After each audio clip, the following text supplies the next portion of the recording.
আওয়ামী বাম মহল একটা কথা 80-র দশকে বলতো, সস্তা অ্যান্টি ইন্ডিয়ান রাজনীতি। কিন্তু তথাকথিত সেই সস্তা অ্যান্টি ইন্ডিয়ান রাজনীতি কেন বাংলাদেশের প্রবল জনপ্রিয় রাজনৈতিক ধারা হয়ে উঠলো, প্রবল জনপ্রিয় ন্যারেটিভ হয়ে উঠলো?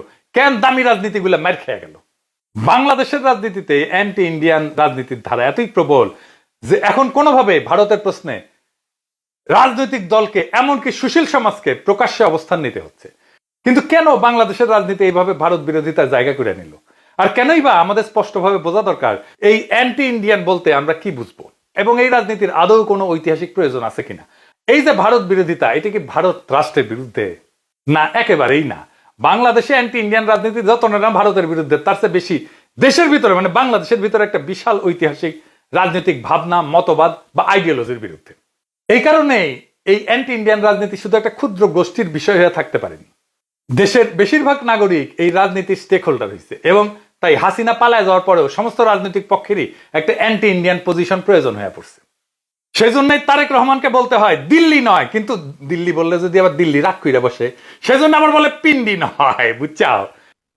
দিল্লি নয়, পিন্ডি নয়, নয় অন্য কোন দেশ, সবার আগে বাংলাদেশ। আর একটু বুঝায় বলি, ধরেন মেক্সিকো হয়তো আমেরিকাকে পছন্দ করে না, কিন্তু সেখানে মেক্সিকোতে অ্যান্টি আমেরিকান রাজনীতি চলে কি না? চলে না। কেন? কারণ মেক্সিকোর ভিতরে আমেরিকায় যাইতে চাওয়া মানুষের সংখ্যা অনেক, কিন্তু ঐতিহাসিক রাজনৈতিক মতাদর্শে আমেরিকার তাবেদারি করার ব্যাপারটা মেক্সিকানদের মধ্যে ততখানি নাই। অন্যদিকে মেক্সিকো আমেরিকার মধ্যে যুদ্ধ হয়েছে, আমেরিকা টেক্সাস ক্যালিফোর্নিয়া দখল করেছে, ওটা মেক্সিকোর ছিল। কিন্তু আমেরিকায় কি এমন কোন মতবাদ আছে যে মেক্সিকোকে আমেরিকার অংশ ভাবে না? এখন ইন্ডিয়া এবং বাংলাদেশের দিকে নজর দিলে আমরা দেখব মেক্সিকো আমেরিকায় ওই না থাকা দুই ব্যাপারই এইখানে খুবই সক্রিয়। না থাকা কি ব্যাপার? আগে যেটা কইলাম সেটা হইতেছে ভারত বাংলাদেশকে তার ঐতিহাসিকভাবে অংশ মনে করে, এবং বাংলাদেশের মধ্যে ভারতপন্থী একটা রাজনীতি খুবই সক্রিয়। আবার পাকিস্তানে অ্যান্টি ইন্ডিয়ান মন তুমুল ভাবে আছে, কিন্তু তাদের রাজনীতিতে বাংলাদেশের মতো অ্যান্টি ইন্ডিয়া পজিশন ততটা গুরুত্ব নাই। কেননা পাকিস্তানের ভিতরে ঐতিহাসিক রাজনৈতিক মতবাদ হিসেবে ইন্ডিয়া প্রীতি নাই, বাংলাদেশের মধ্যে আছে। যদিও বাংলাদেশকে ভারত যেমন নিজের অংশ হিসেবে দেখে, পাকিস্তানকেও ঠিক তেমনি দেখে, কিন্তু পাকিস্তানের মধ্যে ভারতপন্থী কোনো রাজনীতি নাই, বাংলাদেশের মধ্যে ভারতপন্থী রাজনীতি আছে। বাংলাদেশের একটা বড় জনগোষ্ঠী আওয়ামী লীগের নেতৃত্বে, আওয়ামী লীগ, সিপিবি, বাম, নাস্তিক ভারতের রাজনীতিটা করে। তার মানে পাকিস্তানে অ্যান্টি ইন্ডিয়া রাজনীতিতে পাকিস্তানে থাকা ইন্ডিয়ান লেসপেন্সারদের ডিল করতে হয় না।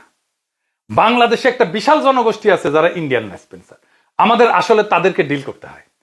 পাকিস্তান রাষ্ট্র ইন্ডিয়া রাষ্ট্রের সাথে যুদ্ধ করে, আর আমরা বাংলাদেশের ভিতরে থাকা ইন্ডিয়ান দালালদের সাথে যুদ্ধ করি। এটাই তফাৎ। বাংলাদেশের ভিতরে ইন্ডিয়ান লেসপেন্সাররা কি বন্দুক নিয়ে যুদ্ধ করে আমাদের সাথে? না, তাদের হাতে আছে মতাদর্শ, অসাম্প্রদায়িকতা, ধর্মনিরপেক্ষতা, মুক্তিযুদ্ধের চেতনা, বাঙালি জাতীয়তাবাদ, ধর্মান্ধতার বিরুদ্ধে লড়াই, মৌলবাদের বিরুদ্ধে লড়াই, আমার সোনার বাংলা, রবীন্দ্রনাথ, প্রগতিশীলতা, এই সমস্ত মতাদর্শ নিয়ে। প্রথমে দেখি বাঙালি জাতীয়তাবাদ কেন একটা ভারতীয় মতাদর্শ। আপনি দেখেন আজকের ভারত তার ভিতরের কয়েকটা জাতীয়তাবাদী আন্দোলন নিয়ে খুবই উদ্বিগ্ন, যেমন তামিল জাতীয়তাবাদী আন্দোলন, খালিস্তান নিয়া, নাগা জাতীয়তাবাদী আন্দোলন নিয়া, মণিপুর নিয়া, তেলেগু জাতীয়তাবাদী আন্দোলন নিয়া। ভারতীয় ইউনিয়ন অটুট থাকবে কিনা তা সামলাইতে দিল্লি খুবই বিপাকে। কিন্তু এদিকে বাঙালি জাতীয়তাবাদের হাতে একটা পুরা দেশ থাকলেও পশ্চিমবঙ্গ নিয়ে ভারত কিন্তু মোটেও চিন্তিত না। সে মনে করে না যে পশ্চিমবঙ্গ সুইটা বাংলাদেশের সাথে যুক্ত হয়ে যাবে, বরং উল্টা বাংলাদেশের বাঙালি জাতীয়তাবাদের সঙ্গে ভারতের যত খাতির। খুব অদ্ভুত ব্যাপার না? বাংলাদেশের জনতার ধাক্কায় পালায় বাঙালি জাতীয়তাবাদ এখন ভারতে আশ্রয় পেয়েছে, অথচ এই বাঙালি জাতীয়তাবাদের হওয়ার কথা ছিল দ্রাবিড় খালিস্তান জাতীয়তাবাদের মতোই শক্তিশালী, ভারতের জন্য হুমকি। পশ্চিমবঙ্গ ভারতীয় ইউনিয়ন থেকে বাড়ায় বাংলাদেশে ঢুকে পড়ে কিনা এই বিষয়ে তো চিন্তিত থাকার কথা ভারতের, কিন্তু চিন্তিত আছে কি না? তাহলে ঘটনাটা কি? কেন এমন? বাঙালি জাতীয়তাবাদ কেন বা কিভাবে ভারতকে পছন্দ করে? কেন দিল্লির কাছে তা হুমকি বলে মনে হয় না? এই ব্যাপারটা বুঝতে আমাদের যাইতে হবে একটু পিছনে।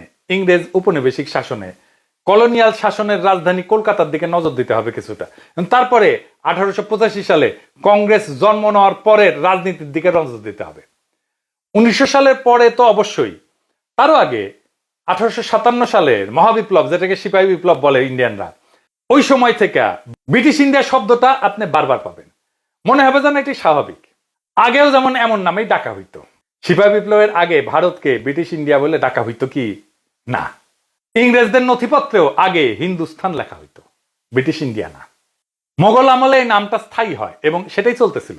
কিন্তু 1857 সালে সিপাহী বিপ্লবের পরে যখন মোগল শাসনের অবসান হইয়া হিন্দুস্থান ব্রিটিশ শাসনের অংশ হয়, তখন হিন্দুস্থানের পরিবর্তে ব্রিটিশ ইন্ডিয়া ধীরে ধীরে আনুষ্ঠানিক হয়ে ওঠে। তবে তারও আগে ওরিয়েন্টালিস্টরা হিন্দুস্তানের পরিবর্তে ইন্ডিয়া নামে ডাকতে শুরু করে। এই বদলের একটা জটিল অর্থ আছে, কি সেটা বুঝা দেখি, খুব খেয়াল করে নজর করবেন। হিন্দুস্তান শব্দটার ভেতরে ফার্সি আছে, এমনকি শব্দটাই ফার্সি হিন্দুস্তান শব্দটা, কিন্তু অর্থে এটা অত্যন্ত লোকাল, আবার স্থানীয়। এতে হিন্দু শব্দটা আছে, কিন্তু সেটা আবার ধর্মীয় না। হিন্দুস্থানের মধ্যে হিন্দু শব্দ যেমন আছে, তেমনি ফার্সি প্রভাবে আসা ইসলামও আছে। এখানে দেশি বিদেশি বিভাজন নাই, উপনিবেশকারী এবং উপনিবেশিত নাই। মোগল প্রশাসনিক এবং সামরিক আমলাতন্ত্রে কিন্তু হিন্দুরা সংখ্যায় বেশি ছিল, বেশ শক্তিশালী অবস্থানেই ছিল। দিল্লি সেই মুঘল আমল থেকে হিন্দু সংখ্যাগরিষ্ঠ শহর। মোগলদের বিরুদ্ধে অনেক মুসলমান যুদ্ধ করছে। ধর্ম এখানে রাজনৈতিক বন্ধু বিরোধিতায় তেমন প্রভাব ফেলতে পারেনি, বরং মুসলমানদের মধ্যে শিয়া সুন্নির বিভেদ ছিল। সেই বিভেদে আওরঙ্গজেব তার দরবারে শিয়াদের হটায় হিন্দু অভিজাতদের বেশি করে স্থান দিয়ে দিয়েছিলেন। বিষয়টা কোনোভাবেই হিন্দু মুসলমান দ্বন্দ্ব ছিল না। হিন্দুস্তান ধর্ম নির্বিশেষে একটা রাজনৈতিক এবং সাংস্কৃতিক পরিচয় ছিল। মুসলমানদের মধ্যেও হিন্দুস্তান সব নামটা ধর্মভাব আনত না। আল্লামা ইকবাল লেখেন, সারে জাহাসে আচ্ছা হিন্দুস্তান আমারা। জোশ মালিহাবাদী একজন তীব্র জাতীয়তাবাদী কণ্ঠস্বর ছিলেন মুসলিম। তার অনেক উর্দু কবিতায় হিন্দুস্তান শব্দটা ব্যবহার করছেন স্বাধীনতার আগে এবং পরে। তুঝে আউর কিসকি হায়, হিন্দুস্তান তেরা হায়। তোর আর কিসের দুঃখ আছে, হিন্দুস্তান তো তোরই দেশ। ফয়েজ আহমেদ ফয়েজ, যদিও তিনি পাকিস্তানের নাগরিক হয়েছিলেন, তার কবিতায় ভারত বুঝাইতে হিন্দুস্তান শব্দটা ব্যবহার করছেন বারেবার। হিন্দুস্তানকে সামন মে হামনে ভি বাহার দেখতে হয়। হিন্দুস্তানের বাগিচায় আমরাও একদিন বসন্তের রং দেখেছি। কিন্তু ইন্ডিয়া নামের এই ধারণাটা সরাসরি সেই বেদ পুরাণের প্রসঙ্গ, একটা আর্য সভ্যতা। তাই ইন্ডিয়া মানে ভারত, মহাভারতের ভারতের রাজত্ব। সেই পুরাণে ওই অঞ্চল আজকের ভারতের মহারাষ্ট্রের একটা অংশ হইলেও আজকের হিন্দুত্ববাদীরা যে ইন্ডিয়া ভারত নির্মাণ করে, তাতে হিন্দুকুশ পর্বতমালার পূর্বে হিমালয়ের দক্ষিণের সমগ্র ভূখণ্ডই ভারতের এলাকা। ফলে এই সমগ্র ভূখণ্ড হিন্দুদের স্বাভাবিক আবাসভূমি, ন্যাচারাল হ্যাবিটেট। দেখেন, এটাই কিন্তু ইসরায়েলের দাবি। সে ধর্ম থেকে ধৈর্য নিছে এইটা তার প্রমিজ ল্যান্ড ইসরায়েল। এই ধারণায় ভারতের সেই ভূখণ্ডে বারবার আক্রমণ হয়েছে, সেই আলেকজান্ডার থেকে শুরু করে মোহাম্মদ বিন কাসিম পর্যন্ত। লক্ষ্য করার বিষয়, যে আলেকজান্ডার বা আধুনিক ইংরেজরা তারা আর্য, ফলে হিন্দুদের বংশগত আত্মীয়। কিন্তু আরবরা সেমেটিক, মধ্যপ্রাচ্য থেকে আসছে। উপরন্তু রাজা আলেকজান্ডার এখানে কোনো ধর্ম রেখে যায়নি, কিন্তু আরবরা ইসলাম নিয়ে আসছে এবং ছড়াইছে হিন্দুদের স্বাভাবিক আবাসভূমিতে। এইটা একটা অন্যায় করে ফেলছে মুসলমানেরা। তাই আরবরা বিদেশি, ইসলাম বিদেশি, ইনভেডার, আক্রমণকারী। আলেকজান্ডার ইনভেডার না, ইংরেজরাও ইনভেডার না, ইনভেডার মুসলমানেরা, তারা বহিরাগত। আপনাদের মনে আছে বর্ষা বিপ্লবের আগে আমি পাঠ্যপুস্তক নিয়ে এপিসোড বানাইতেছিলাম। আমি দেখাইতেছিলাম কিভাবে বাংলাদেশের পাঠ্যপুস্তকে মুসলমানদের বহিরাগত হিসেবে দেখানো হয়েছে। এটাই ইন্ডিয়ার গ্র্যান্ড প্ল্যান। ও বাংলাদেশের জনগোষ্ঠীকে একেবারে ইন্ডিয়ান বানাই ফেলতো পুরাই মননে। অর্থাৎ হিন্দুস্তান নামের মধ্যে যে শত্রুর অনুপস্থিতি ছিল, সেই শত্রুকে খুঁজে পাওয়া গেল ইন্ডিয়া বা ভারত এই নামের ধারণার মধ্যে। 19 শতকের দ্বিতীয়ার্ধে যে ইন্ডিয়ান ন্যাশনালিজম গড়ে উঠতে দেখি আমরা, তার গোড়ায় সেই হিন্দুত্ববাদী চিন্তা। সেই কারণে এটা ইন্ডিয়ান ন্যাশনালিজম, হিন্দুস্তানি ন্যাশনালিজম হইতে পারেনি। এবং হিন্দুত্ববাদের উপরে নির্ভর করতে গিয়া ইন্ডিয়ান ন্যাশনালিজমকে একটা বিশ্বাসঘাতকতা করতে হয়েছে। 1857 সালের সেই মহাবিপ্লবের সাথে সিপাহী বিপ্লবের সঙ্গে বিশ্বাসঘাতকতা করতে হয়েছে। সে বিশ্বাসঘাতকতা না করলে হিন্দুস্তান সেইরা ইন্ডিয়ান হওয়া যেত না। বিশ্বাসঘাতকতা কি? কংগ্রেস, বিজেপি কেউ স্বীকার করে না যে সিপাহী বিপ্লব আসলে নিছক সিপাহীদের বিপ্লব ছিল না, এটা বিদ্রোহ ছিল না, এটা ভারতবর্ষের প্রথম স্বাধীনতা সংগ্রাম ছিল। ভারতীয় জাতীয়তাবাদের প্রথম প্রজন্ম দাদাভাই নওরোজি, গোখলে, রনারে, সুরেন্দ্রনাথ ব্যানার্জি প্রমুখ সিপাহী বিপ্লবকে একটা বিদ্রোহ হিসেবে সেনা অসন্তোষ বলে চিহ্নিত করছেন, জাতীয় মুক্তি সংগ্রামের অংশ হিসেবে করেন নাই। এদের ব্যাখ্যায় ছিল সিপাহীরা ছিল অনিয়ন্ত্রিত, ধর্মান্ধ, কুসংস্কারগ্রস্ত, যারা আধুনিক জাতীয় চেতনার ধারক না। অথচ বাস্তবে 1857 সালের বিদ্রোহে ধর্ম, সংস্কৃতি, ইতিহাস এবং ভূমি রক্ষার সংগ্রামে এক হয়ে গেছিল হিন্দুস্তানবাসী। এটা একটা জনযুদ্ধের রূপ নিয়েছিল। উত্তর এবং মধ্য ভারতে। ভারতীয় জাতীয়তাবাদী ইতিহাস চর্চা, বিশেষ করে নেহেরু গান্ধী পরবর্তী রাষ্ট্রীয় বয়ানে সিপাহী বিপ্লবকে একটা ব্যতিক্রমী ঘটনা হিসেবে দেখাইছে, যেন এটা জাতীয় মুক্তিযুদ্ধের ধারাবাহিকতায় কোনো গুরুত্বপূর্ণ মাইল ফলকই ছিল না।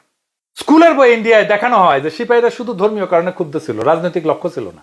গল্প বানানো হয় গান্ধী প্রথম সত্যিকারের জাতীয়তাবাদ আনছেন 1947 সালে। তাই কংগ্রেসের গান্ধী নেহেরুর তৈরি রাষ্ট্রের নাম ইন্ডিয়া এবং ভারত হিন্দুস্তান হইতে পারেনি।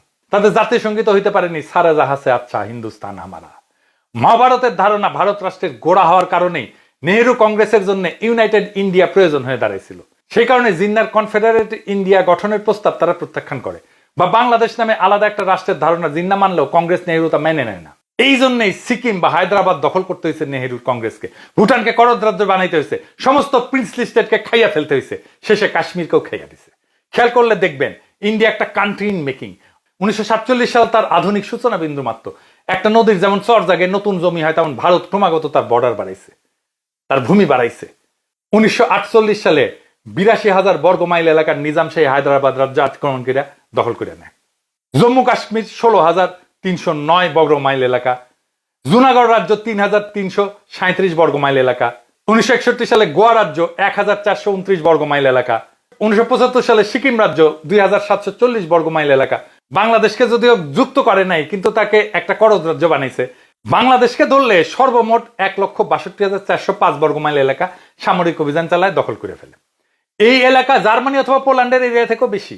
এর মধ্যে 1,05,084 বর্গ মাইল এলাকা নিজের সাথে অফিসিয়ালি অ্যানেক্স করে নেয়, মানে নিজের ভূমির অংশ করে নেয়। আজকাল ভারতে কংগ্রেস আর আরএসএস বিজেপি অনেকের কাছে খুব আলাদা মনে হতে পারে, কিন্তু বিজেপি আদতেই কংগ্রেসেরই একটা বিবর্তিত বাছুর। কারণ সেই হিন্দু জাতীয়তাবাদীদের তৈরি ইন্ডিয়া দুইটারই স্বপ্নের শরিকির নাম। সে কারণে গান্ধী যেমন গরুর হেফাজতি হয়েছিলেন, তেমনি ইন্দিরাও বাছুর গাইমা দিয়া তার নির্বাচনী পোস্টার বানাইছিলেন। গোরক্ষা আন্দোলন তো আসলে গান্ধীর রাজনীতি। হিন্দুস্তান ভাগ হইয়া ইন্ডিয়া হওয়ার এই আলাপের প্রয়োজন আছে কলোনিয়াল কলকাতা বাঙালি জাতীয়তাবাদের জন্ম নেওয়ার ঘটনাটা বোঝার জন্য। কারণ ওই বাঙালি জাতীয়তাবাদের গোড়ায় সেই হিন্দু জাতীয়তাবাদী। এই কারণেই এটা খালিস্তান বা দ্রাবিড় নাগা জাতীয়তাবাদের সমপর্যায়ের ঘটনা না, এবং এই কারণে বাঙালি জাতীয়তাবাদ নিয়ে দুশ্চিন্তার কোনো প্রয়োজন নাই দিল্লি ইন্ডিয়ার। কলোনিয়াল কলকাতায় বাঙালি জাতীয়তাবাদ গড়ে তোলার সবচেয়ে বড় কারিগর কে, এটা না চিনলে বাংলাদেশ নিয়ে ইন্ডিয়ার পুরো রাজনীতিটা বোঝা যাবে না। এই কারিগরের নাম বঙ্কিমের বঙ্গদর্শন। আমি আলাপ করছি না জাতীয় সঙ্গীত নিয়ে আলোচনায়, দেখেছেন একটার সাথে একটা কিভাবে যুক্ত। বঙ্গদর্শনে বঙ্গ এই শব্দটার দিকে আমাদের নজর দেওয়া দরকার। বঙ্গ মানে কিন্তু বাংলা না, এবং কলোনিয়াল কলকাতার ভাষা অর্থে শুধু বাংলা শব্দটা ছিল। ভূখণ্ড বা অঞ্চল অর্থে বাংলা শব্দটা পাবেন না। ভূগোল এই অর্থে কেবল বঙ্গ শব্দটা ছিল, বঙ্গ। সেই জন্যই সিরাজুল আলম খানের গুরু চিত্তরঞ্জন সুতার যখন বাংলাদেশের ভূখণ্ডে বিচ্ছিন্নতাবাদী আন্দোলন করে, সেটার নাম হয় বঙ্গভূমি। এইটা অত্যন্ত গভীর সাইকোপলিটিক্যাল ঘটনা। হিন্দুস্তানের মতো দেখেন, বাংলা শব্দটা ভূখণ্ড টেরিটরি অর্থে হিন্দুস্তান শব্দের মতো, ফার্সি ভাব আছে অর্ধেক, ফলে মুসলমানই ভাবতেন তারা বাংলাকে। তাছাড়া বাংলা খুবই সাম্প্রতিক ঘটনা, আদি এরিয়ান কানেকশন পাওয়া কঠিন। ইরানিরা আর্য হইলেও তারা পুরাণ বা হিন্দু বেদের আর্যদের চোখে ইনভেডার। উপরন্ত সেমিটিক মুসলিম ঘরানার প্রতিনিধিত্ব করে। কলোনিয়াল কলকাতার বুদ্ধিজীবীরা নিজেদের সেই বেদের আর্যদের উত্তরসূরি ভাবতেন, এবং বাংলা শব্দ লেখা ছিল তাদের পরাজয়ের লজ্জার ইতিহাস যদি এটা ভূখণ্ড হিসেবে ব্যবহার করত। বঙ্গ শব্দে তারা বেদ পুরাণের ভিতরে ঢুকিয়া 3000 বছরের ইতিহাসের দাবি করতে পারতেন, সংস্কৃতের সরাসরি উত্তরসূরি দাবি করতে পারতেন। ফলে বঙ্গের ভাষা একটা আর্য ভাষা, যেটাকে এক কথায় বাংলা বলা হলো বাংলা থেকে বাঙ্গালা থেকে বাংলা। ফলে বাঙালি একটা আর্য জাতি, যার জাতীয় ন্যাশনাল ধর্ম হিন্দু, এবং বাংলা ভাষা যেমন সংস্কৃতের কন্যা তেমনি বাঙালি জাতি সেই বেদ পুরাণের আদি আর্যদের একটা শাখা।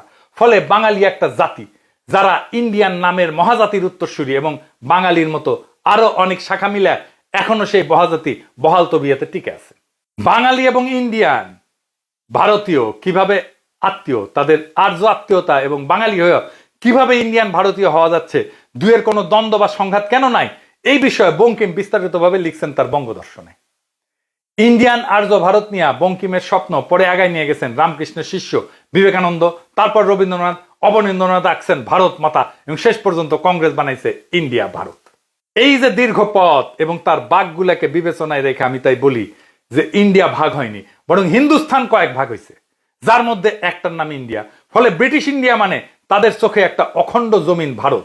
বঙ্গভঙ্গ প্রতিহত করার আন্দোলনের ব্যাখ্যায় অনেকে অর্থনীতিবাদেও এই অখণ্ড ভারত বানানোর যে ইতিহাস এবং রাজনৈতিক প্রকল্প আছে সেটা বুঝতে পারেন না।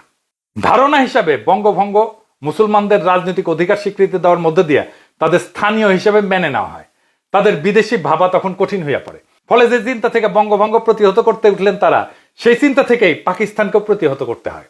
বঙ্গভঙ্গ বা পাকিস্তান মানে অখণ্ড ভারতের ক্ষতি। ঠিক এই কারণেই হিন্দুস্তানের মুসলমানদের অ্যান্টি ইন্ডিয়ান হওয়ার প্রয়োজন সৃষ্টি হয়।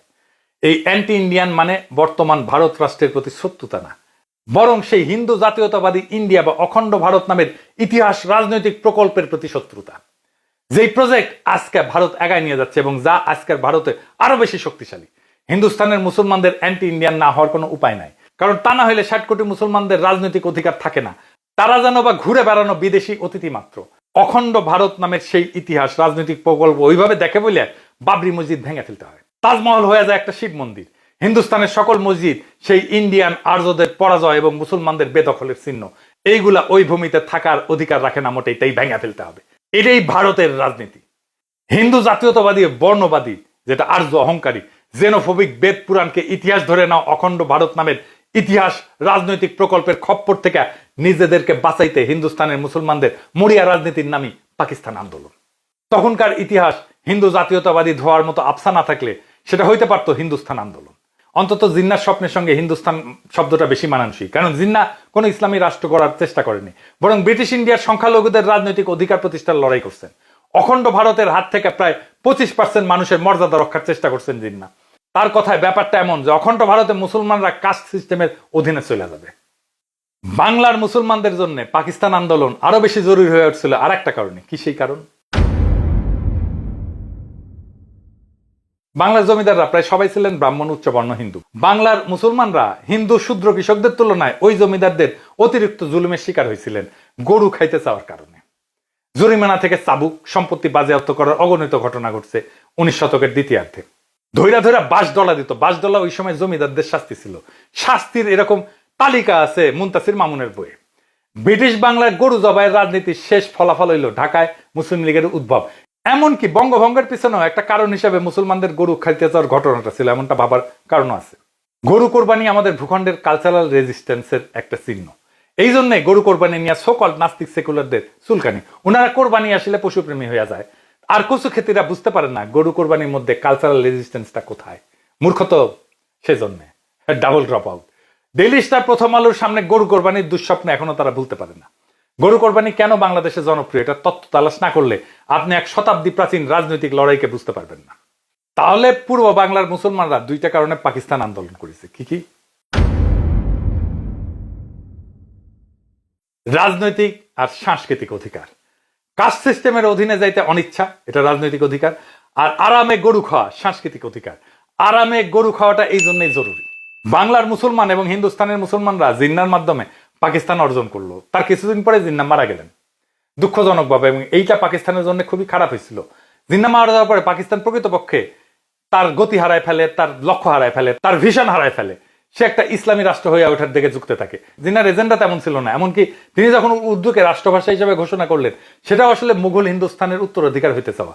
সেটা কি বাংলা বা সিন্ধি বা বেলুচ ভাষার বিরুদ্ধে কোনো ঘোষণা না, বরং উপনিবেশিক ইংরেজির পরিবর্তে মুঘল উর্দু দিয়ে একটা জাতীয় ঐক্যের সম্ভাবনা সৃষ্টি করতে চাওয়া। এটা নিয়ে আমি ভাষা আন্দোলন নিয়ে আর একটা এপিসোড করতেছি, আসবে, সেটাই দেখবেন। এটা সেই কারণে আগেই বলছি যে দেশের নাম পাকিস্তান হওয়ার বদলে হিন্দুস্তান হইলে জিন্না প্রকৃত স্বপ্নের সঙ্গে মানানসই হইত। হিন্দুস্তান না হইয়া পাকিস্তান হওয়ার মধ্যেই রাষ্ট্রের সাম্প্রদায়িক হয়ে ওঠার রাজনৈতিক দার্শনিক মূলের খোঁজ পাওয়া যাবে খুব সম্ভবত।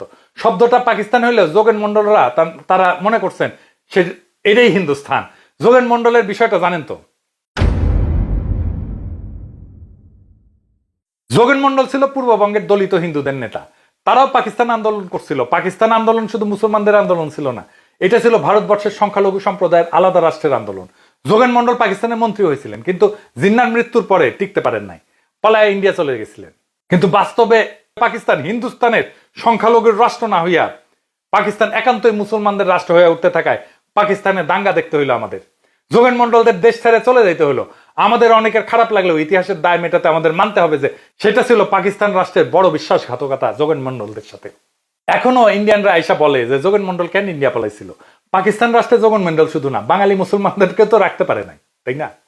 পাকিস্তান রাষ্ট্রের বিশ্বাসঘাতকতার ভেতরে পরবর্তী বাংলাদেশের ইতিহাস এবং গইরা ওঠার শর্তের ভিত্তি পাওয়া যাবে। তো হিন্দু বাঙালির সঙ্গে তো পাকিস্তান সে 1950 সালে বিশ্বাসঘাতকতা করছে, মুসলমান বাঙালির সঙ্গে বিশ্বাসঘাতকতার শুরুটা কবে?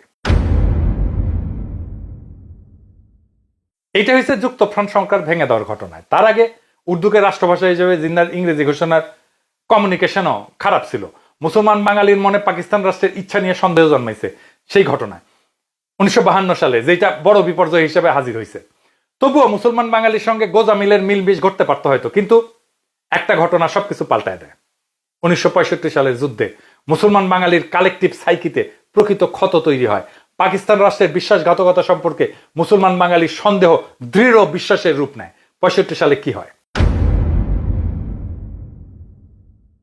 1965 সালে ইন্ডিয়া পাকিস্তান যুদ্ধ লাগে। পশ্চিম পাকিস্তান পূর্ব পাকিস্তানকে অরক্ষিত রেখা পশ্চিম পাকিস্তানকে প্রোটেক্ট করে। ইন্ডিয়া পূর্ব পাকিস্তানে আক্রমণ করে নাই, করলে বিনা বাধায় দখল করে নিতে পারত পূর্ব পাকিস্তান, কোনো রেজিস্ট্যান্স ছাড়াই। এমনকি ইস্ট বেঙ্গল রেজিমেন্টকে পূর্ব পাকিস্তানের ডিফেন্সে রাখা হয় নাই, পশ্চিম পাকিস্তানে ছিল পুরা রেজিমেন্ট। পূর্ব পাকিস্তানের মুসলমান বাঙালি 1965 সালে পুরোপুরি বুঝতে পারে যে পাকিস্তান রাষ্ট্র তাদেরকে প্রকৃত মুসলমান ভাবে না, এবং পাকিস্তান অর্জনে মুসলমান বাঙালি জীবন কোরবানি দিলেও তাদের নিরাপত্তা নিয়ে মোটেও ভাবে না পাকিস্তান রাষ্ট্র। মুসলমান বাঙালি বুঝতে পারে যে 1965 সালের যুদ্ধে পুরা পূর্ব পাকিস্তান খুব সহজেই দখল করতে পারত ভারত। কাস্ট সিস্টেমের শাসনের বাইরে থেকে আরামে ঘুরু খাওয়ার সেই পুরানো বাসনা থেকে জন্ম নেওয়া পাকিস্তানে মুসলমান বাঙালির ভরসা এক লহমায় সম্পূর্ণ উবে যায়। তার মনে তীব্র আতঙ্ক ভর করে। ইন্ডিয়া এই প্রচার চালাইতে থাকে, চাইলে তারা দখল করতে পারতো, নেহাত মায়া করে দখল করে নাই। আর কান পড়া দিতে থাকে, দেখিছো তোমাদের তো নাগরিকই মনে করে না। ইস্ট বেঙ্গল রেজিমেন্ট তোমার বাঙালি দিয়া তৈরি, আর তার যায় পশ্চিম পাকিস্তান প্রোটেক্ট করতে হয়। তোমার অরক্ষিত রেখা এভাবেই তো শোষণ করতেছে তোমারে। এর মধ্যে 1966 সালে আওয়ামী লীগ 6 দফা ঘোষণা করে। পূর্ব পাকিস্তানের মুসলমান বাঙালির মধ্যে জনপ্রিয় হয়ে ওঠার গোড়ায় আছে পাকিস্তান রাষ্ট্রে মুসলমান বাঙালির ভেতরে সেই ভরসা উইয়া যাওয়া। আওয়ামী লীগের 6 দফা নতুন কোনো ঘটনা না, সেটা ব্রিটিশ ভারতে বহু জাতির কনফেডারেশন করতে জিন্নার প্রস্তাবের মোটামুটি একটা নকল।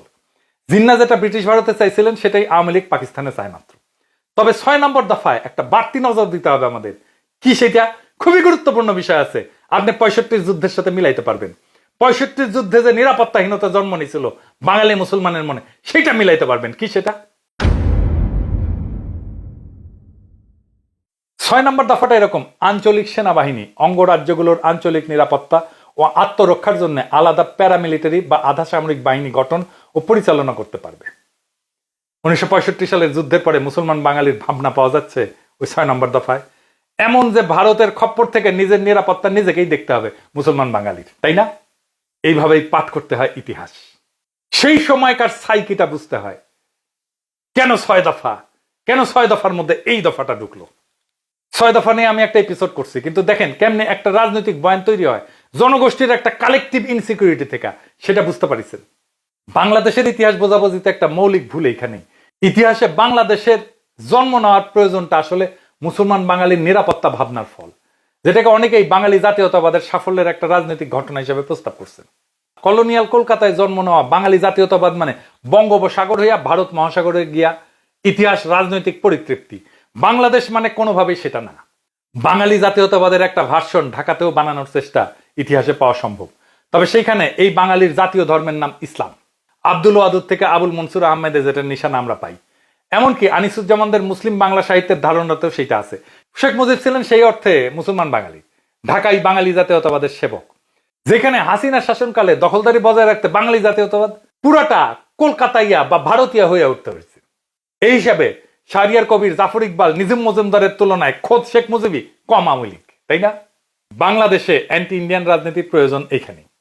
একদিকে আজকের ভারতে অখণ্ড ভারত নামের ইতিহাস রাজনৈতিক প্রকল্প সবচেয়ে শক্তিশালী এখন। কাশ্মীরের স্বায়ত্তশাসন খায় ফেলা ভারতীয় ইউনিয়নের মধ্যে ঢুকানোর সেটারই একটা লক্ষণ।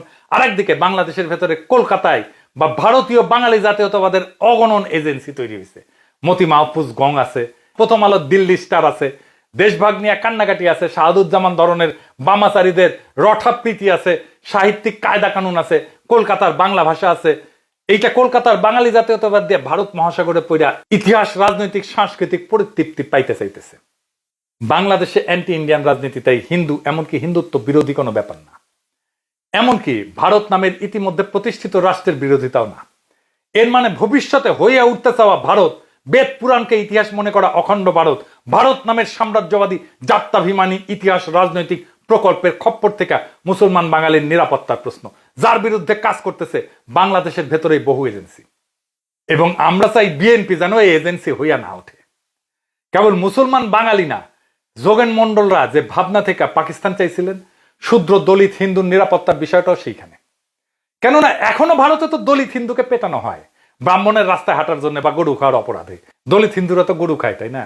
ওদের উপরে প্রস্রাব কইরা দেয় না দলিত হিন্দুদের উপরে উচ্চবর্ণের হিন্দুরা। বাংলাদেশে যতদিন এই এজেন্সিগুলো শক্তিশালী থাকবে, দেশে অ্যান্টি ইন্ডিয়ান রাজনীতি প্রয়োজন থাকবে ততদিন। এবং এই অ্যান্টি ইন্ডিয়ান রাজনীতি মুসলমান বাঙালি এবং দলিত হিন্দুর নিরাপত্তা বা স্বার্থের দূরত্ব যত কমাতে পারবে তত সফল হইতে পারবে।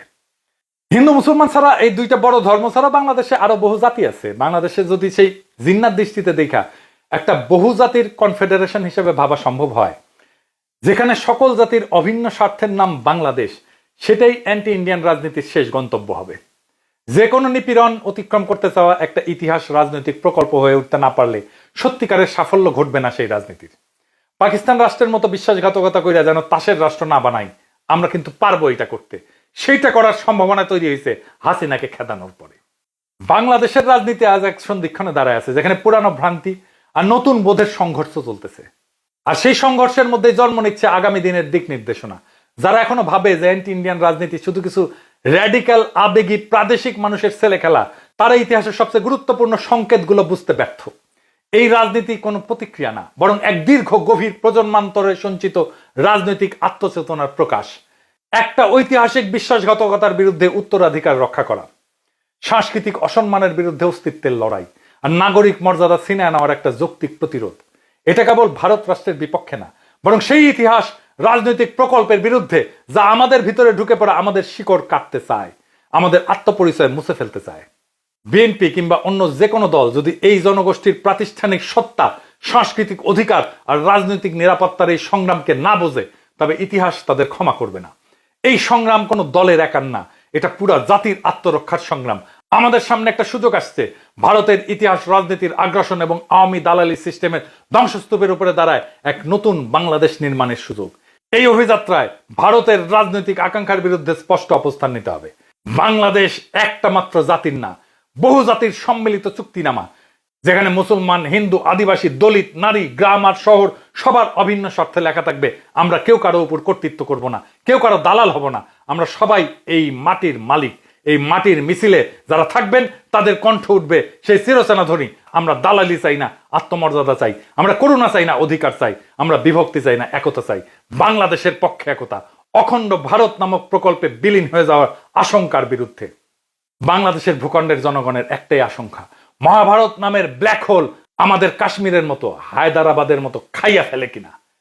এইবার কোনো বিশ্বাসঘাতকতা না, এইবার আমরা ইতিহাস লিখব নিজেদের নামে, নিজেদের কালি দিয়ে, নিজেদের স্বাধীনতা নিয়ে। আমরা পারবো ইনশাল্লাহ। ইনকিলাব জিন্দাবাদ।